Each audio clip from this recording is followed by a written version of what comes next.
श्री परमात्मने नमः।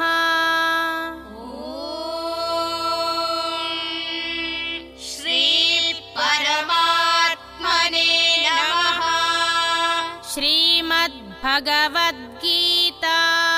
श्रीमद्भगवद्गीता अथ सप्तमोऽध्यायः। अथ सप्तमोऽध्यायः।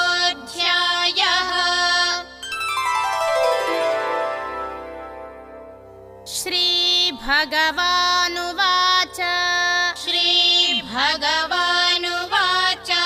पुण्यो गन्धः पृथिव्यां च पुण्यो गन्धः पृथिव्यां च तेजश्चास्मि विभावसौ तेजश्चास्मि विभावसौ जीवनं सर्वभूतेषु जीवनं सर्वभूतेषु तपश्चास्मि तपस्विषु तपश्चास्मि तपस्विषु ॐ तत्सदिति ॐ तत्सदिति श्रीमद्भगवद्गीतासु श्रीमद्भगवद्गीतासु उपनिषत्सु उपनिषत्सु ब्रह्मविद्यायां ब्रह्मविद्यायां योगशास्त्रे योगशास्त्रे श्रीकृष्णार्जुनसंवादे